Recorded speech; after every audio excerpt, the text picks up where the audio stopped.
السلام علیکم ورحمۃ اللہ وبرکاتہ۔ بسم اللہ والصلاۃ والسلام علی رسول اللہ۔ سوال آ گیا ہے کہ زکوٰۃ سال پورا ہونے کے بعد ہی دینی چاہیے یا سارا سال ضرورت کے مطابق تقسیم کرتے رہیں اور جب سال گزر جائے تو حساب و کتاب کر کے جو بھی کمی بیشی ہو اس کو پورا کر لیا جائے۔ میرے عزیز، بنیادی بات جو ہے نا، دو باتیں یہاں ذہن میں رکھیں۔ پہلی چیز تو یہ کہ زکوٰۃ آپ ایڈوانس دے سکتے ہیں، پیشگی دے سکتے ہیں، بعد میں اگر آپ حساب و کتاب کرتے ہیں جو کمی بیشی ہو وہ پوری کر لیں، اس میں کوئی حرج والی بات نہیں ہے۔ دوسری چیز یہ ہے کہ زکوٰۃ ایک ایسا سلسلہ ہے جو چلتا ہی سارا سال ہے۔ میں اس کے لیے ایک چیز آپ کو سمجھاتا ہوں کہ فرض کیجئے اس مہینے آپ نے زکوٰۃ دی 10,000 روپیہ، اور یہ 10,000 روپیہ 4 لاکھ پر زکوٰۃ بنتی ہے۔ اگلے مہینے آپ نے زکوٰۃ دی 15,000 روپیہ، وہ 6 لاکھ پر بنتی ہے۔ اگلے مہینے آپ نے زکوٰۃ دی 20,000 روپیہ، وہ 8 لاکھ پر بنتی ہے۔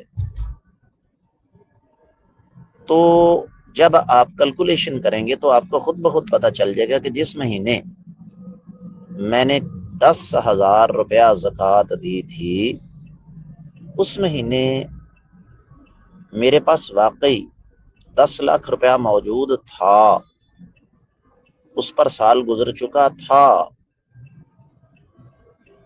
بالکل اسی طریقے سے جب آپ نے اگلے مہینے 15,000 روپیہ زکوٰۃ کے طور پر ادا فرمایا تو اس وقت بھی آپ کو معلوم ہونا چاہیے کہ آپ کے پاس 6 لاکھ روپیہ تھا جس پر سال گزر چکا تھا۔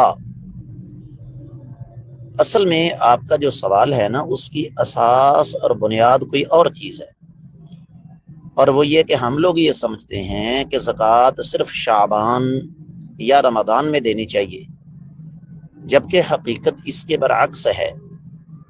شریعت یہ کہتی ہے آپ کے پاس مال موجود ہے، جی موجود ہے، اس پر سال گزر گیا، جی گزر گیا۔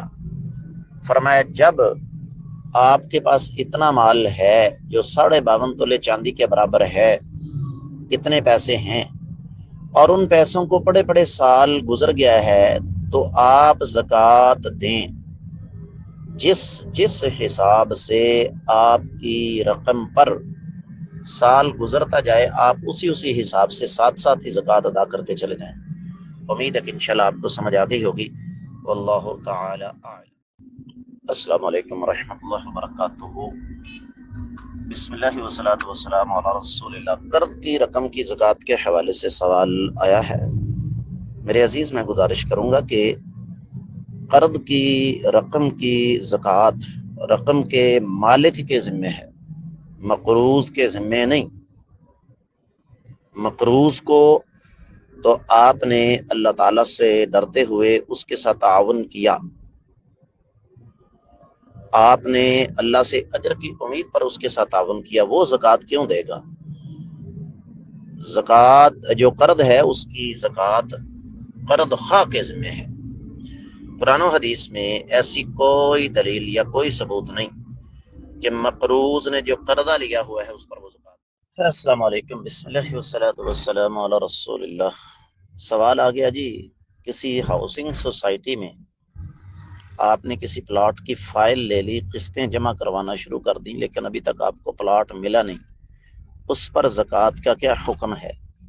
اس پر زکوٰۃ کا حکم ایک حدیث مبارکہ آپ کو بتا دے گی۔ اللہ کے رسول صلی اللہ علیہ وآلہ وسلم کے فرمان کے مطابق جو چیز آپ کے قبضے میں نہیں ہے، آپ اس کے ذمہ دار نہیں ہیں۔ آپ نے کسی ہاؤسنگ سوسائٹی میں پلاٹ بک کروایا، اب کیا وہ پلاٹ آپ کے قبضے میں آ گیا؟ ہاں یا نہ؟ جی نہیں۔ جب وہ آپ کے قبضے میں نہیں ہے تو ظاہر بات ہے اس پر آپ کو زکوٰۃ نہیں پڑ سکتی، کیونکہ وہ آپ کے قبضے میں نہیں ہے۔ امید ہے کہ آپ کو سمجھ آ گئی ہوگی۔ واللہ تعالی اعلم۔ السلام علیکم ورحمۃ اللہ۔ بسم اللہ والصلاۃ والسلام علی رسول اللہ۔ سوال آگے جی، مختلف چیزوں کو ملا کر زکوٰۃ کا نصاب بن جائے تو ان کو ملانا چاہیے، سونے کو، چاندی کو، پیسوں کو بالکل نہیں جی۔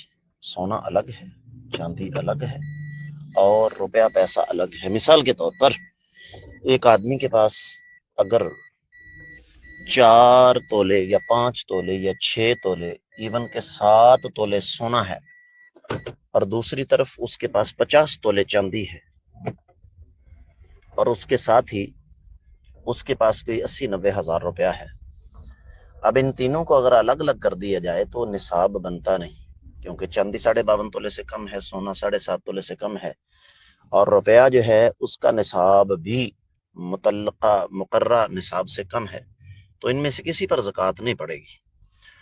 امید ہے کہ انشاءاللہ آپ کو اس کی اچھی طرح سمجھ آ گئی ہوگی۔ واللہ تعالی اعلم۔